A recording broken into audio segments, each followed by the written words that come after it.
할렐루야. 오늘도 굿TV에 함께 하시는 여러분들을 예수님의 이름으로 사랑하고 축복합니다.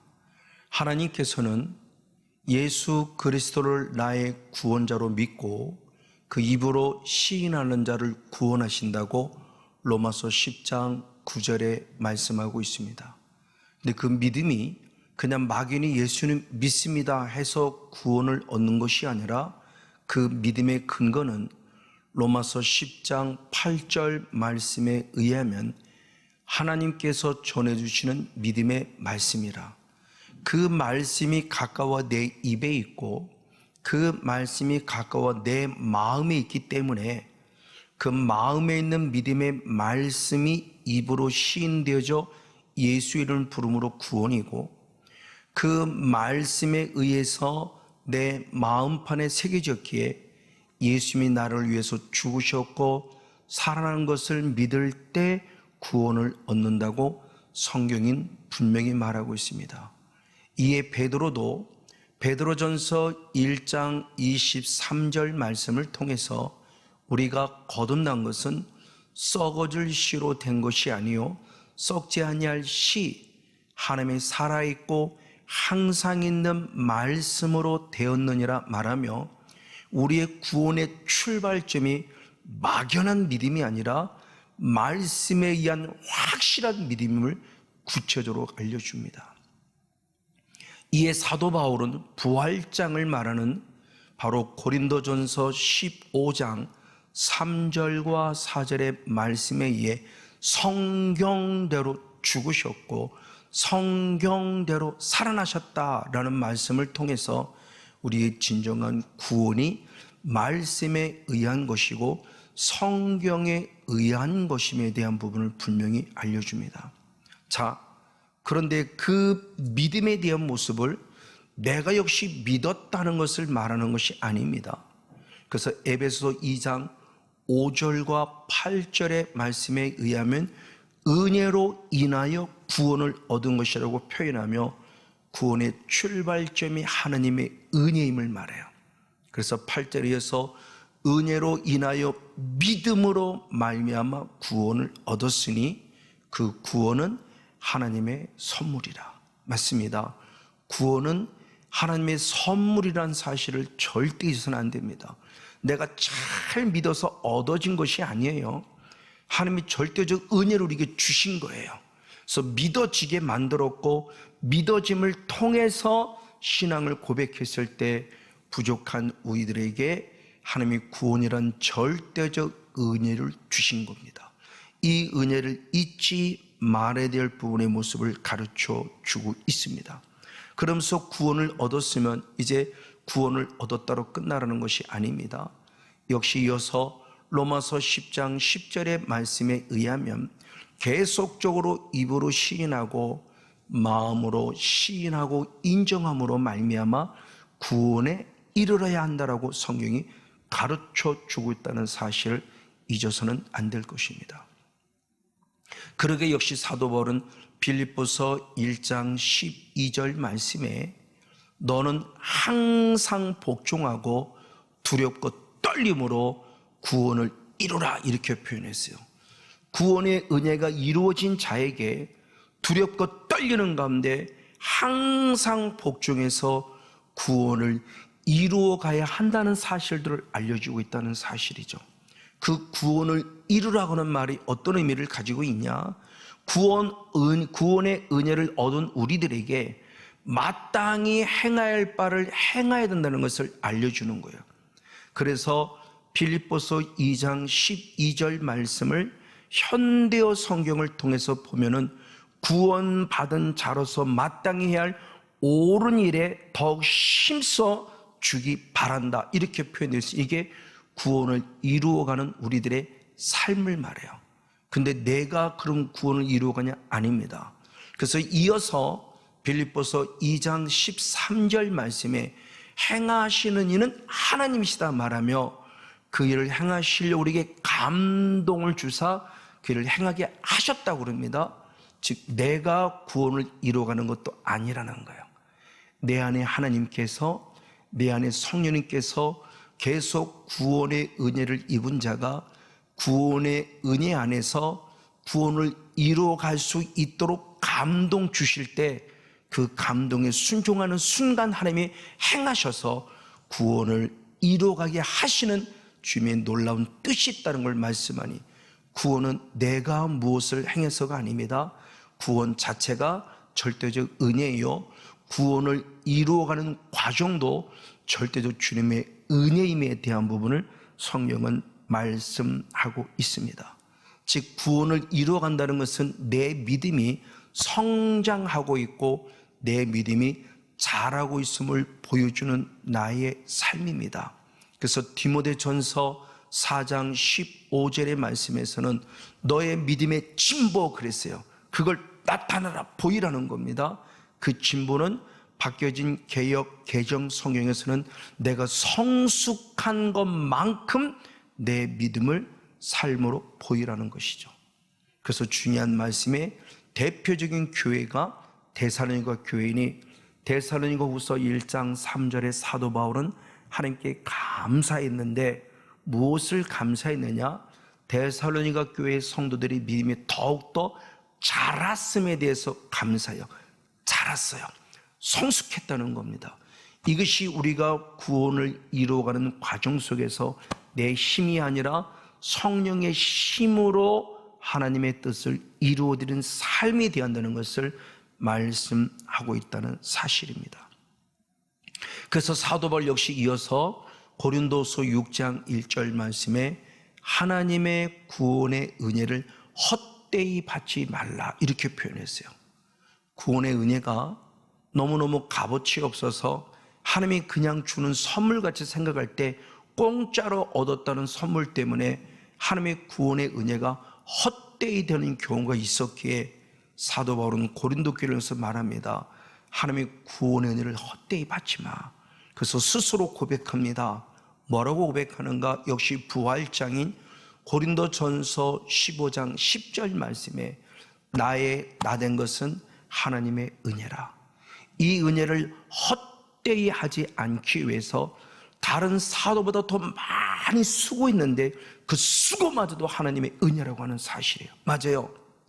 조금 전에 앞서 봤던 빌립보서 2장 12절과 13절의 말씀에 구원을 이루어가는 과정 속 내가가 아니라 그 일을 행하시는 하나님에 의해서 성령의 감동을 따라 나는 순종했을 뿐인데 그 일을 행하게 하시는 분은 하나님이라고 말씀하니, 바울 역시도 이 은혜가 너무너무 귀해서 그 은혜를 헛되이 하지 않기 위해서 더 많이 수고했는데 그 수고마저도 내가 아니라 하나님의 은혜라고 고백하는 바울의 아름다운 영성을 보게 됩니다.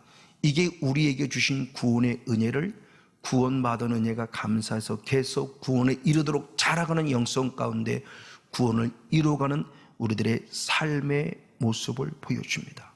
이에 사도 바울은 디모데전서 1장 12절 말씀에 내가 작은 일에 충성하였을 때 하나님이 내게 사도란 직분을 맡겨주심에 감사하는 고백이 나와요. 근데 그 수고마저도 충성마저도 하나님의 은혜인 거예요. 내가 뭐를 했다가 아닙니다. 하게 하신 하나님께 감사하는 거예요. 작은 일에 충성케 하신 하나님, 더 많이 수고케 하신 하나님, 그 은혜, 그 수고마저 하나님의 은혜일 때 하나님은 오히려 그것을 더 귀하게 보시고, 바울아, 그래 너는 사도라는 직분을 감당할 수 있다고 말하며 사도라는 직분을 주심에 감사했을 때 그 충성 때 여기다 할 때 그 충성의 원어가 피스토스라는 원어입니다. 근데 피스토스라는 원어가 갖는 근본, 그 근본은 갈라디아 3장 9절의 말씀에 믿음이라는 원어가 근본입니다. 바로 이 믿음을 통해서 피스토스라는 원어가 쓰여지는데, 그럼 믿음은 뭐냐 그랬을 때 그냥 막연히 믿습니다가 믿음이 아니라 믿음은 보여지고 들려지고 나타내져야 되는 거예요. 그래서 그 믿음을 사도 바울이 충성으로 수고로 보여준 것처럼 역시도 보여줘야 돼요. 그래서 충성 때 여겼을 때 피스토스가 결국 믿음이라는 모습과 같이 연결이 될 수 있다는 사실이죠. 그리고 피스토스는 또 하나 더 나가 계시록 17장 14절의 말씀에 진실한 자가 이긴다, 영적 싸움에서 이기는데 예수님만 이김이 아니라 예수님의 부르심을 받은 자 가운데 진실한 자가 이긴다. 그럴 때 진실한 자도 피스토스예요. 즉 피스토스는 근본이 믿음이라는 뜻을 가지고 있는데, 믿음이라는 뜻만이 아니라 믿음은 반드시 나타나는 열매가 있을진데 그 열매가 충성으로 나타나고, 그 열매가 신실함으로 나타나고, 그 열매가 순종으로 나타난다는 뜻을 피스토스라는 원어 하나를 통해서 보여주고 있는 거예요. 그래서 다시 디모데전서 1장 12절의 말씀을 통해서 보면은 그 충성되다라는 그 단어를 세번역 성경에서는 신실한이라고 해석을 했고, 우리말 성경에서는 믿고라고 해석을 했어요. 충성이나 신실함이나 믿음이 같은 뜻이게, 또 다른 번역본은 믿음이라도 해석을 했고, 또 다른 번역본은 신실함도 해석이 됐고, 우리 개역 성경은 충성이라고도 해석이 됐다는 겁니다. 그 믿음은 그냥 막연한 것이 아니라 반드시 드러내고 나타내줘야만 합니다. 그래서 야고보 사도는 야고보서 2장 18절 말씀을 통해서 너는 믿음이 있고 나는 행함이 있으니 너의 믿음을 내게 보이라. 나는 행함으로 내 믿음을 보이겠다 말하며, 믿음은 보이지 않는 것인데 추상적 명사인데 이걸 보여주는 것이 믿음을 가진 자로서 구원을 이루어가는 삶이요, 구원에 이르도록 자라가는 우리들의 삶임을 말씀해 줍니다. 이에 예수님은 마태복음 7장 20절에 내가 너의 열매를 보고 너를 알리라 그랬어요. 이 땅에서는 내가 주님을 알아야 되지만 마지막 때는 주님의 나를 알으셔야 되는데 무엇을 하냐? 열매예요. 자, 문자 자체는 열매인데 의미를 살펴보면은 현대인 성경에서는 그 행동을 보고 너를 알리라, 그리고 공동 번역을 통해서 본 너의 행위를 보고 알리라. 즉 그 열매는 뭐냐? 우리들의 삶임을 말씀해 주고 있습니다. 대표적인 모습으로 창세기 15장 6절에 아브라함이 여호와를 믿으니 의롭다 여기심을 받았다라는 아주 이신칭의의 믿음의 가장 근본을 보여줘요. 절대적 주님의 은혜입니다. 아브라함이 여호와를 믿은 게 아니에요. 믿어지는 은혜를 주셨음에 의롭다 여기심을 받았어요. 아직은 부족해요. 근데 여겨주셨어요. 너는 내 아들이야 라고 여겨주신 거예요. 그러면 그로 끝나냐? 아닙니다. 그래서 창세기 22장으로 돌아와서 하나님이 아브라함을 시험할 때 이삭을 바치라는 시험을 하셨고, 그래서 이삭을 바치는 순종을 드립니다. 그때 창세기 22장 12절 말씀에 멈추어라 라고 말한 다음에 이제야 네가 나를 경외하는 줄 알았다 라고 표현해요. 그러니까 아브라함이 하나님을 아는 거라면 끝남이 아니라 하나님께서 드디어 아브라함을 알았다라고 진짜 믿음의 삶을 인정해 주기, 알고김을 인정했죠. 무엇을 통해서? 순종. 하나님 말씀에 대한 순종을 통해서 알려준 겁니다. 그래서 야고보 사도는 역시 야고보서 2장 21절 말씀을 통해서 이삭을 제단에 드릴 때에 행함으로 의롭다 하심을 받은 것이 아니냐라는 말씀을 통해서 바로 의문법이여 질문을 통해서 마저 아브라함은 믿음으로 의롭다 하심을 여김을 받았기에 행함으로 결국 믿음의 온전한 삶을 인정받은 삶이 되었음을 성경에 기록합니다. 그래서 이어서 야고보서 2장 23절 말씀에 아브라함이 하나님을 믿으니 이것을 의로 여기셨다는 말씀, 이것이 결국 뭐냐? 이삭을 하나님께 바치는 거예요. 제물로 이삭을 바치는 삶을 통해서 의롭다 여기시던 말씀을 응하였다. 창세기 15장 6절 여호와를 믿으니 구원을 받았다, 의로 여기심을 받았다는 말씀을 응하였다 그래요. 즉 하나님의 말씀에 응답드림으로 내가 창세기 15장 6절의 말씀을 이루어 드렸다. 그래서 개역 개정 성경은 응하였다는 말씀을 이루어 드렸다 이렇게 해석을 합니다. 맞아요.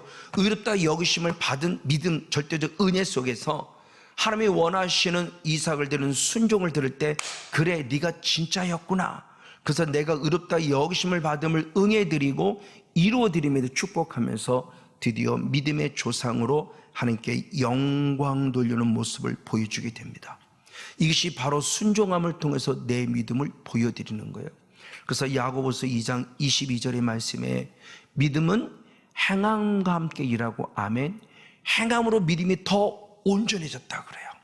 그러니까 믿음으로 시작해서 믿음으로 마침에 있어서 믿음은 절대적 은혜로 입어서 믿어진 은혜 때 온전한 믿음은 내가 말씀을 이루어드리는 승리, 순종을 통해서 온전한 믿음에 이르렀다는 것을 성경은 가르쳐주고 있죠. 또한 이것을 출애굽의 1세대를 통해서도 확인해 볼 수 있습니다.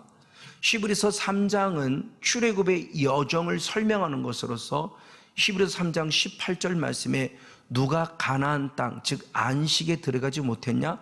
순종치 아니하는 자가 들어가지 못했다. 눈에 보이는 건 순종이에요. 근데 주님은 그것을 본질, 그건 왜 순종하자는 본질을 봐요. 그리고 히브리서 3장 19절에서는 믿지 않았기 때문에 순종하지 못했다는 도 충격적인 말씀을 줍니다. 그러니까 순종했다 안 했다가 중요한 게 아니에요. 순종을 왜 안 했냐 보니까 믿지 않으니까 순종했다는 믿음을 본 거예요. 그러니까 믿음으로 구원을 얻었을 때 믿음으로 구원에 이르도록 자라가는 영성이 뭐로? 행함이 있는 믿음, 순종. 근데 왜 행함이 없었냐? 믿지 않기 때문에. 이게 충격적인 얘기죠. 이 말씀을 지금 우리에게 들릴 때 예수님도 똑같은 말씀 하신 거예요. 그래서 히브리서 3장 16절에 독생자를 믿는 자 영생을 얻으리라. 그럼 이거로 끝나냐? 아닙니다. 요한복음 3장을 마무리 지을 때 요한복음 3장 36절의 말씀에 아들이 믿는 자는 영생이 있다고 말하며 요한복음 3장 16절을 한 번 더 반복합니다. 그리고 순종치 아니하면 영생을 보지 못하고 아멘. 도리어 하나님의 진노가 내 위에 머물러 있던 말하는 충격적인 얘기를 하면서 나를 구원자로 믿느냐? 아멘. 그러면 내 말에 순종하라고 얘기합니다. 그 순종은 했다 안 했다가 중요한 게 아니에요. 내가 살아있는 믿음을 보여주는 겁니다. 무엇으로? 순종으로. 내가 믿음이 진짜임을 보여주는 겁니다. 무엇으로? 순종으로. 지금 그 순종을 우리에게 가르쳐 주고 있습니다. 그래서 로마서는 이신칭의라고 하는 믿음으로 말미암아 의롭다 여기심을 받았다를 기록하는 게 로마서에서 신학서라고도 그럽니다. 근데 이 이신칭의를 말하기 위해서 로마서를 쓸 때 로마서를 쓰는 서론인 로마서 1장 5절 말씀에서 단순히 믿어라가 아닙니다. 믿고 순종케 하려고 이 성경을 썼다는 이유를 말해요.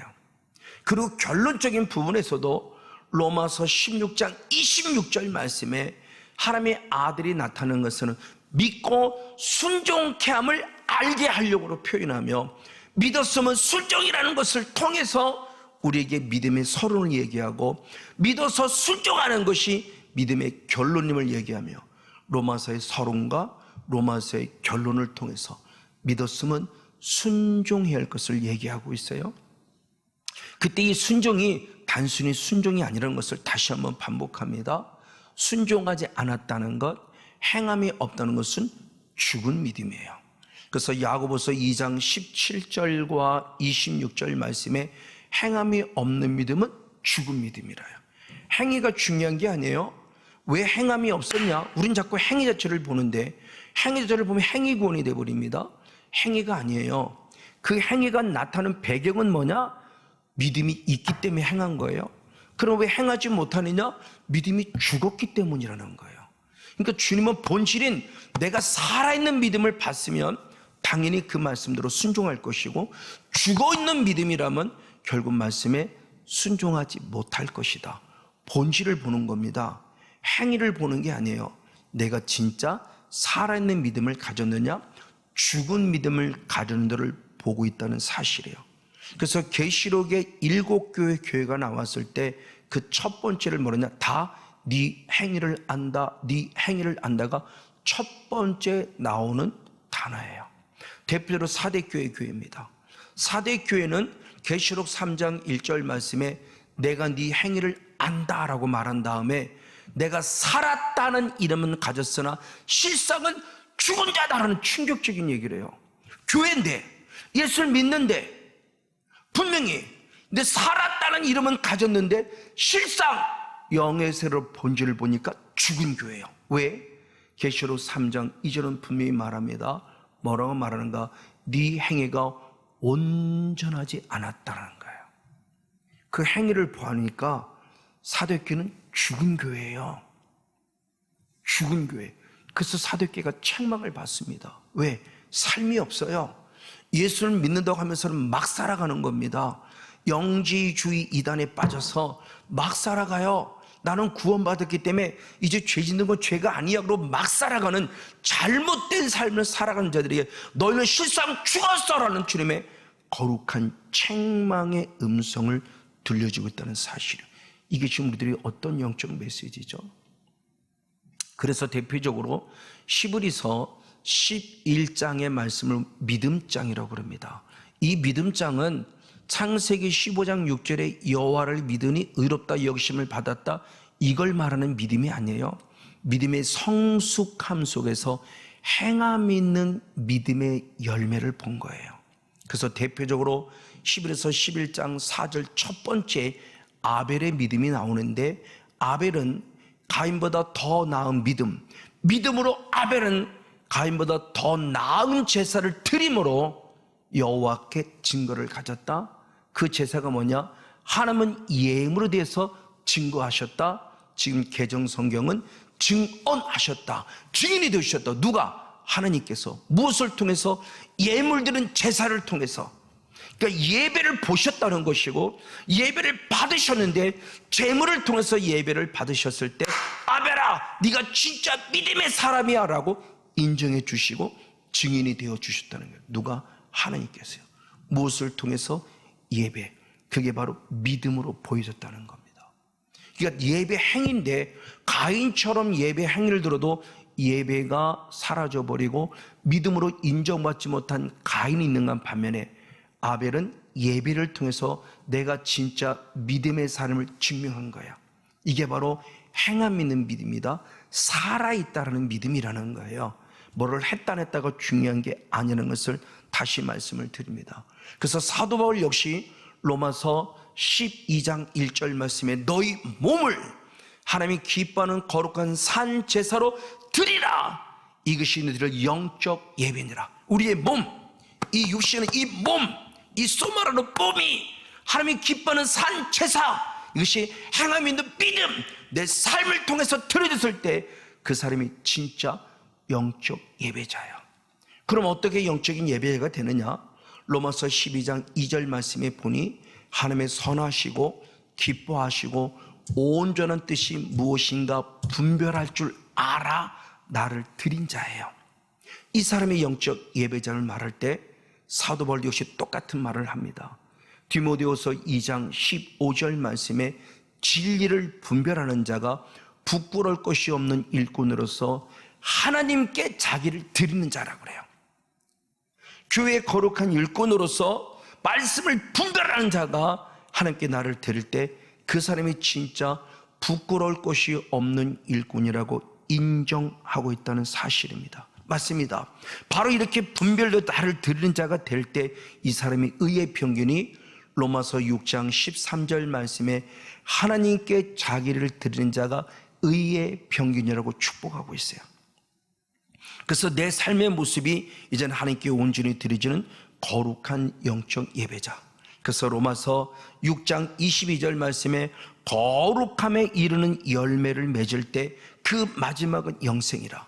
그러니까 내 힘이 아니라 성령이 도우시는 힘을 통해서 하나님께 드릴 때 그 거룩함에 이르는 것이고, 그 거룩함에 이르는 열매를 맺을 때 그 마지막이 영생이라고 그래요. 이제 우리는 생명을 이루는 열매를 맺어야 돼요. 내 안에서 성령을 통해서. 그래서 성령으로 말미암아 순종하는 자.